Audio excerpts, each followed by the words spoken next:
सभी को राधे राधे। आज का दिन मेरे जीवन के लिए बहुत बड़ी खुशी का दिन है। आज हम लोगों को नियुक्ति पत्र मिलने वाला है, तो मैं सुबह सुबह जग गई हूँ और मैं फ्रेश होकर तैयार होकर अपना नियुक्ति पत्र लेने जाऊँगी और उसके बाद मैं आप लोगों से मिलती हूँ और अपने अनुभव शेयर करूँगी। मैं घर से निकल चुकी हूँ। मेरा नियुक्ति पत्र जो है बीआरसी में दिया जाएगा। बहुत सारे ज़िले में जो है बीआरसी में नियुक्ति पत्र दिया जा रहा है और कहीं कहीं किसी ज़िले में विद्यालय में भी दिया जा रहा है। तो फाइनली मैं बीआरसी पहुँच चुकी हूँ और यहाँ नियुक्ति पत्र सभी को दिया जा रहा है। बीआरसी भवन है यह सुपौल का, जहां मुझे जो है नियुक्ति पत्र मिलेगा।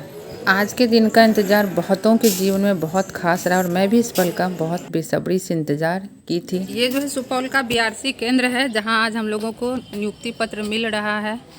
भीड़ ज़्यादा नहीं होने की वजह से मुझे नियुक्ति पत्र जल्दी ही मिल गया और अब मैं घर पहुंच के आपसे मिलती हूँ। समाज ने और लोगों ने मुझ पे बहुत ताने मारे, लेकिन उन्हीं के तानों और समाज के ही कही गई बातों का यह असर है कि मेरे 10 वर्ष के संघर्ष के पश्चात मेरे कई रिजल्ट हो रहे हैं। मेरा एचएम में रिजल्ट हुआ, टीआरई 1 में रिजल्ट हुआ, टीआरई 2 में रिजल्ट हुआ और फाइनली टीआरई 3 में मेरा 10+2 में सिलेक्शन हुआ है। मैं भी अपना नियुक्ति पत्र लेकर आ चुकी हूँ और अब मैं देखती हूँ कि मुझे योगदान कहाँ लेना है और कैसे लेना है। बस मैं आप लोगों को यह इसलिए बता रही हूँ ताकि बहुत सारी लड़कियाँ जो विवाह के कारण या घर की परेशानियों के कारण या आर्थिक तंगी के कारण या समाज के तानों के कारण अपनी पढ़ाई बीच में छोड़ देती हैं, हताश हो जाती है, निराश हो जाती है, 1-2 परीक्षाओं में असफलता प्राप्त करने के बाद वह मान लेती हैं कि उनके बस का नहीं है। मैं उनके लिए बस यह बताने का प्रयास कर रही हूँ कि हारता हर इंसान है, टूटता हर इंसान है, लेकिन सही मायने में व्यक्तित्व वही सही है जो विभिन्न परिस्थितियों में भी खुद के लिए रास्ते तलाश करे। कहते हैं ना, एक कहावत है कि महानता इस बात में नहीं है कि लोग आपके घर पे पत्थर फेंके और आप उस पत्थर की चोट को बर्दाश्त कर ले। महानता तब है जब लोगों द्वारा फेंके गए पत्थर को चुन चुन कर आप अपना घर बना ले। तो ऐसे ही जो लोग आप पे ताने मारते हैं या जिनकी वजह से आप परेशान होती हैं, उन कठिनाइयों को आप देखिए और उन्हें अवसर में परिवर्तित कीजिए कि नहीं, मुझे सभी के प्रश्नों का जवाब देना और एक दिन आपकी सफलता ही उन लोगों के लिए जवाब होगी। तो प्रयास करिए। अगर आप प्रयासरत होंगी तो सफलता आपको ज़रूर प्राप्त होगी, क्योंकि अगर सपने आपके हैं तो उन्हें पूरा करने की जिम्मेदारी भी आपकी है। और कहते हैं ना कि जब हम किसी चीज़ को बहुत दिल से चाहते हैं तो सारी कायनात उसे हमारी बनाने में हमारी मदद करे।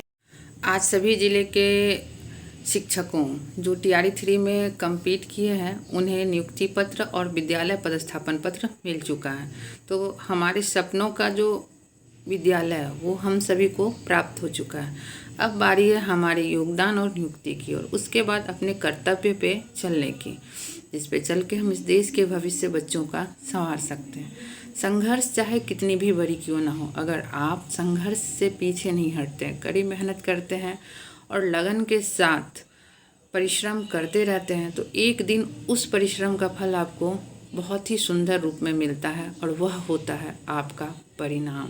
जब आप किसी भी एग्ज़ाम की प्रिपरेशन कर रहे होते हैं और उस एग्ज़ाम का रिज़ल्ट आता है, तो फाइनली जब आप उसमें अपना नाम देखते हैं तो वह आपके ही मेहनत का और परिश्रम का फल होता है जो आपको दिखता है।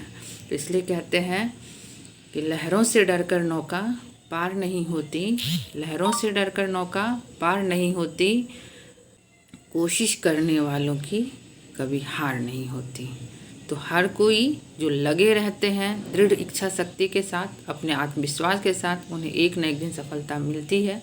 सभी को बहुत बहुत बधाई हो। कल से आप सभी अपने अपने विद्यालय में योगदान करने के लिए तैयार होंगे, बहुत उत्सुक होंगे और कितनों के लिए यह नई वैकेंसी होंगी जिसमें उनका पहला सिलेक्शन होगा और कितने पुराने शिक्षक होंगे, टीआरई 1 टीआरई 2 वाले भी शिक्षक होंगे। लेकिन कहते हैं ना कि अगर आपकी चाह है तो आपको राह मिलती है। आप जितना ही अपने भविष्य को संवारना चाहते हैं उतनी मेहनत करते हैं और उसका फल आपको प्रतिफल देखने को प्राप्त होता है। तो चाहे टीआरई 1 के शिक्षक हो, टीआरई 2 के शिक्षक हो, नियोजित शिक्षक हो या नव नियुक्त नए शिक्षक हो,